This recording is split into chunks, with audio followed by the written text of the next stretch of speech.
दोस्तों, आज की कहानी जो है वो बाबा दीप सिंह जी के बारे में है।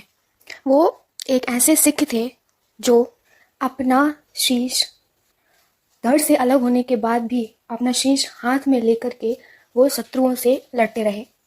तो ये किससे रिलेटेड है?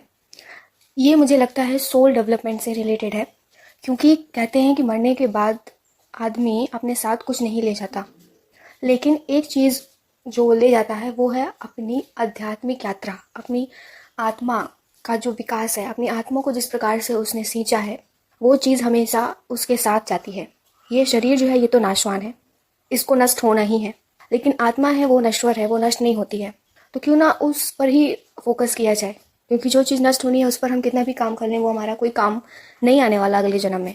और जो आत्मा है इस पर हम जितना काम करेंगे ये हमारा सेव हो जाता है कि हम जब किसी का भी जन्म लेंगे, भले वो पशु का ही क्यों ना हो, लेकिन हम देखते हैं कि पशु में भी अंतर होता है।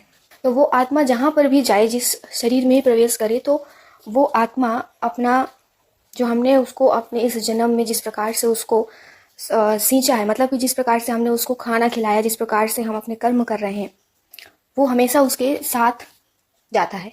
तो इसी प्रकार से जब बाबा दीप सिंह जी गिर गए, घायल हो गए थे, तो वो मृत्यु को ही प्राप्त होने वाले थे, लेकिन उनके एक जो फॉलोवर्स थे उन्होंने कहा कि आप ऐसा नहीं कर सकते, आपने हम सबको बचाने की शपथ ली थी। तो उनकी आत्मा तक ये आवाज़ जब गई तो वो उठ खड़े हुए और अपना कटा हुआ सर हाथ में लेकर वो शत्रुओं से लड़ते रहे।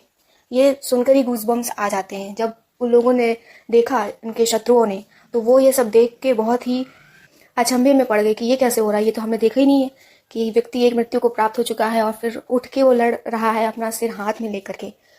तो ये सब आत्मा का ही कमाल है, आध्यात्मिक यात्रा का कमाल है, आध्यात्मिक चिंतन का कमाल है। तो मुझे ऐसा लगता है कि real beauty is the beauty of soul. हम सोल को जितना निखारें उतना अच्छा होगा। अब आप कहानी का मजा लीजिए। बाबा दीप सिंह गुरु गोविंद सिंह के एक मजबूत सिख थे। वे प्रतिदिन अनेक वाणियाँ करते थे। वे बहुत बड़े विद्वान थे, प्रकांड विद्वान। वह प्रतिदिन सुबह जल्दी उठ जाते और भगवान के स्मरण में लीन हो जाते। 70 साल की उम्र में वह एक शक्तिशाली और कुशल योद्धा थे।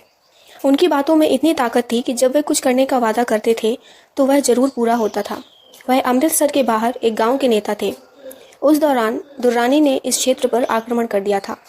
उन्होंने खालसा को जीतने की कोशिश की और उन्होंने हरि मंदिर साहिब पर भी कब्जा कर लिया।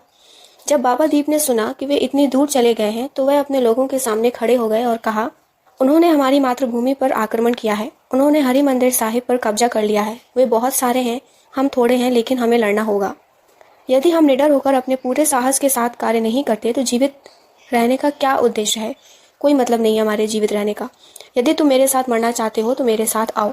उन्होंने अपनी भारी लंबी 2 धारी तलवार निकाली और जमीन पर एक रेखा खींच दी। सभी आदमी उसकी तरफ बढ़ गए। जब तक मैं हरि मंदिर साहिब में सिर नहीं झुका लेता तब तक मुझे चैन नहीं मिलेगा, बाबा दीप ने वीरतापूर्वक घोषणा की। उन्होंने जोर जोर से बोले सो निहाल कहते हुए अमृतसर की ओर मार्च किया।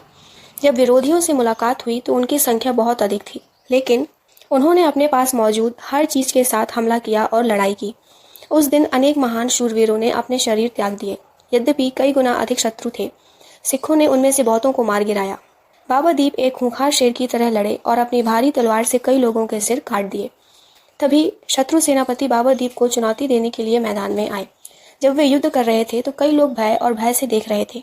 बाबा दीप ने एक जोरदार प्रहार से जनरल पर घातक प्रहार किया। साथ ही जनरल ने भी एक जोरदार प्रहार किया, जिससे बाबा दीप सिंह का सिर कट गया। यह देखकर एक सिख ने अपनी अमर आत्मा को पुकारा और कहा, बाबा जी, आपने हमसे कहा था कि जब तक आपका सिर दहलीज पर नहीं झुक जाएगा आप आराम नहीं करेंगे। यहाँ आप हरि मंदिर साहिब से 3 मील दूर मरने के लिए तैयार हैं। आप वापस नहीं जा सकते आपके वचन पर।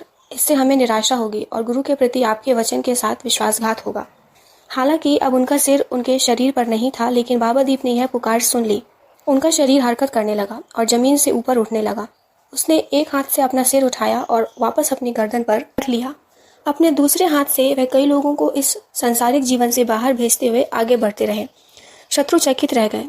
उन सिखों से युद्ध करना काफी कठिन था जो पहले ही नहीं मरे थे। अब उनका नेता सिर कट जाने के बाद भी लड़ता रहा। वे डर गए और कई भाग गए।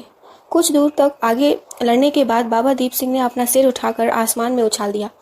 यह हरि मंदिर साहिब के परिक्रमा पर अपने विश्राम स्थल तक पहुंचने के लिए मीलों तक उड़ गया। उन्होंने तब तक आराम न करने की अपनी प्रतिज्ञा पूरी की जब तक उनका सिर इसकी दीवारों के भीतर ना झुक जाए।